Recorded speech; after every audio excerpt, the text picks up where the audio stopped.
Authors Press. Hey, it's Benji Cole, son of Al Cole from CBS Radio and host of People of Distinction, the talk that gives an in-depth view of some of the most dynamic, intelligent, and successful people on the planet. And on the line with us today, we have Richard H. Grabmeier. We'll be discussing his fantastic book, The Prophet and the Warrior, a fictional history of Moses and Joshua. And I will say, Richard was brought to our network, People of Distinction, today by some of the best movers in the business. Authors Press Publishing. So if you have a book that you'd like moved, do yourself a favor and contact our great friends over there at Authors Press. And you can find out more information on them at authorspress.com. So without further ado, let's jump right in. Richard, first and foremost, welcome to People of Distinction, and thank you so much for being a guest. How are you? I'm just fine, thank you. It's a pleasure having you on. We're very much looking forward to this, and we're looking forward to all of the words of wisdom that we're going to be able to receive from you. Now, Richard, I know we have so much information to cover, but before we go into the book, let's hold off slightly. Start by telling our listening audience a little bit more about yourself and your background, please. Well, about myself, that's a long story. I could read about 3 pages, but I grew up on a farm in Minnesota, a little stinky farm. I was working as a kid, taking care of chickens and hauling hay, and you name it.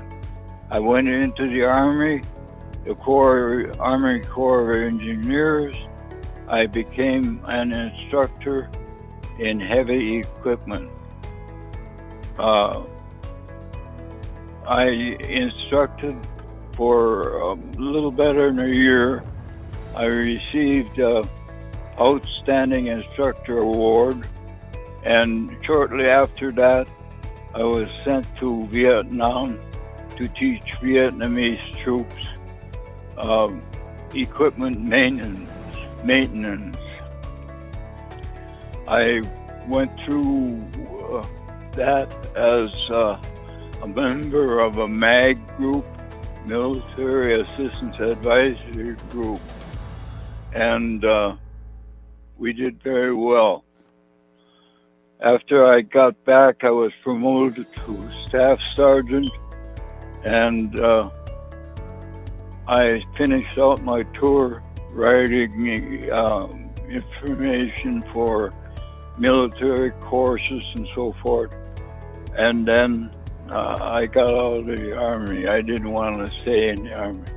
And I got out of the Army and I worked with heavy equipment for the rest of my life, pretty much, first as a mechanic and then as a supervisor on heavy equipment for about 30 years. And all of that time, I liked to dabble in writing.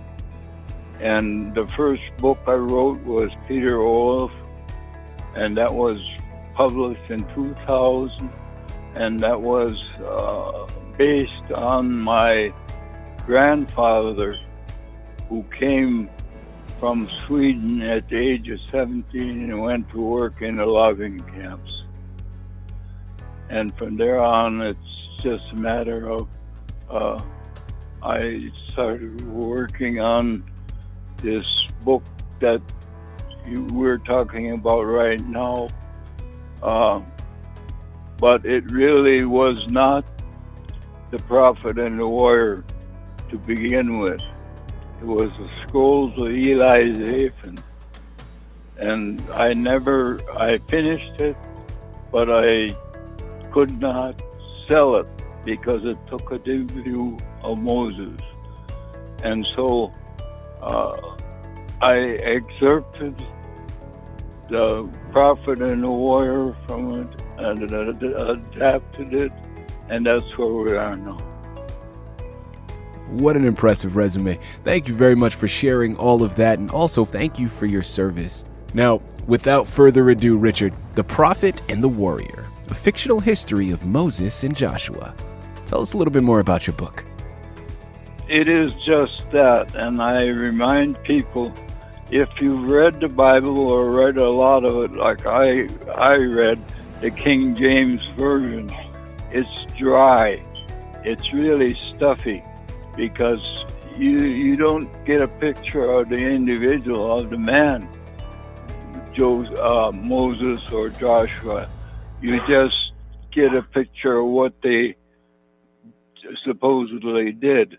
Now, at this point, I'd like to point something out that is not in the Bible, and that is that there is no archaeological proof of Moses' existence. I researched that heavily, and you could find nothing. There's nothing there. You would think that someplace you would find many, many graves and pottery shards and stuff like that, but nothing has ever been proven that they actually existed or that the Exodus actually took place. So it's up in the air. If you believe everything that you read in the Bible, you're reading the accounts that Moses and Joshua put in, or the people that believed in him put it there. Now the book leans heavily on dialogue. I tried to make it readable so people could see what the man Moses would have sounded like, what he would have been thinking, what he would have been saying to Miriam and Aaron, his sister and brother, and Joshua, his later general. The Bible doesn't give you any picture of the man as such. It's just the benevolent and powerful leader, which I don't agree that he was benevolent, but that's beside the point. But the book follows him through his entire life, and you will read what he might have been thinking at the various points in his career, what he might have been actually thinking, or what he might have said to his wife, or which actually his first wife was Zipporah of Midian, and his second wife was an Ethiopian woman that I named Adana, and she becomes an important character in the story of Moses, though in the Bible, in the King James Version, she only rates about a line where it says the Ethiopian woman Moses had taken. And from there it goes to the various conquests, and I have to remind people that this was a very bloody time in history. There was a lot of misery and a lot of people that were tramped under the Israelite feet, and they would have done the same to Israel. So when you read about something like later on the story of the destruction of Midian, it's shocking when you read the terrible things that happened, and so Moses and Joshua don't come off as benevolent heroes in the story. They actually come off as pretty tough guys. Mm-hmm. I might as well bring this one up now. The worst possible point in the story is the murder at the Acacias, the place of the Acacias, where Moses spends his last years. And he actually sent out these women and children from Midian that were brought before him as captive and he sent them out into the desert and had them killed. So much for the benevolent factor. You know, I'm really curious, Richard.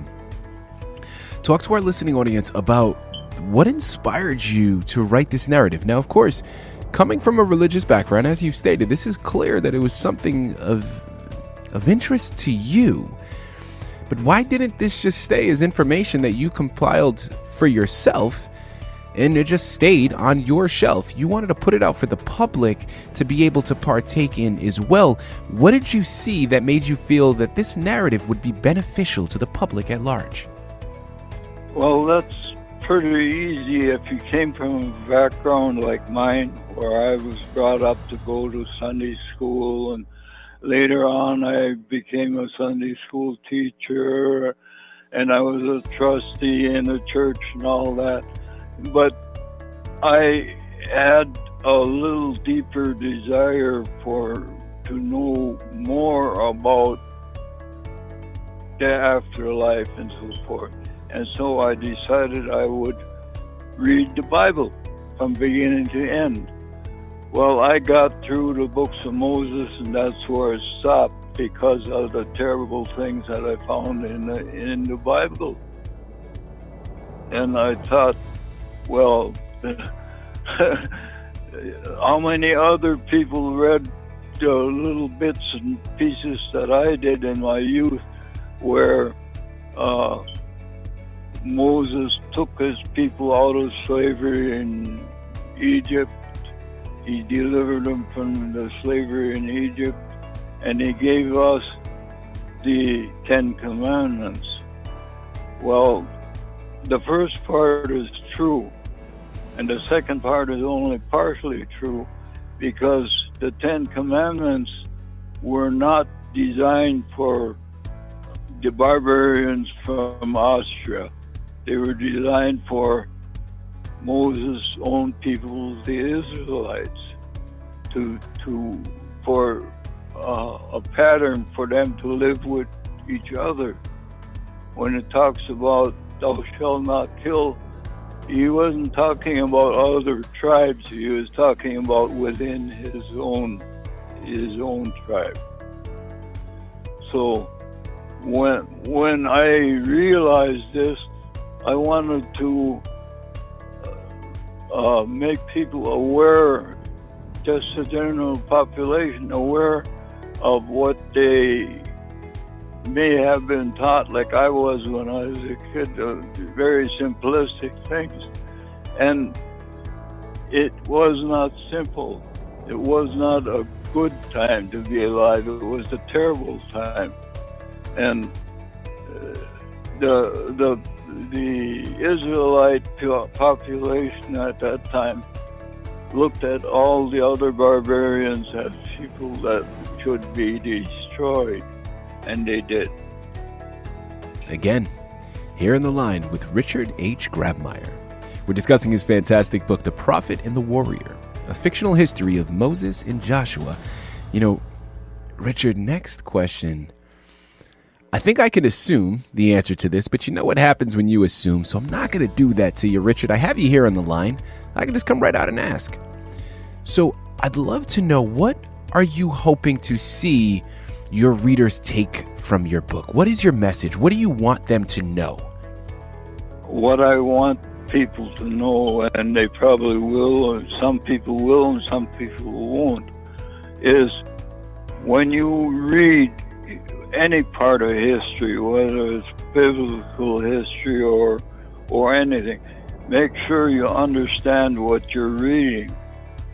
Don't just accept something because, oh, well, this is the Bible, must be good. There are many, many parts of the Bible that deal with horrendous happenings. And you should read with an open eye. You should understand what you're reading and not blot it out. Absolutely. If I can make people look at biblical history from that standpoint, then I would have achieved my purpose. There you have it. Now, as we start to tie out of this fantastic interview, Richard, I'm curious, man, what would you say was a highlight for you in writing the book? Or if not a highlight, maybe something that surprised you that you weren't expecting prior to embarking upon the journey? Oh, the highlight was when I started, I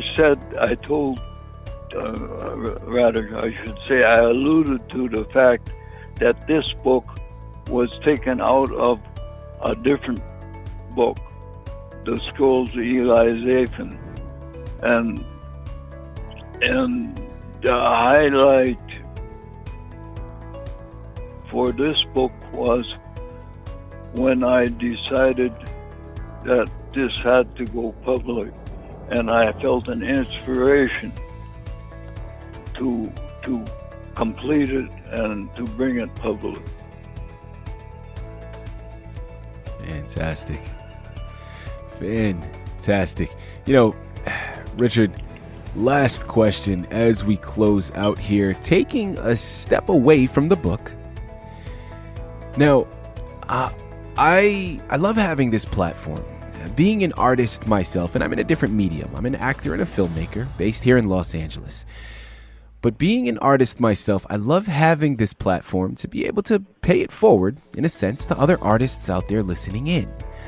Now, specifically with regards to writing, you're someone that has been through the process of putting together your own narrative, conducting the research, orchestrating the book, but then also going a step further and going through the gauntlet of getting the book published, which anybody that has been through the process understands that writing the book is only half the battle.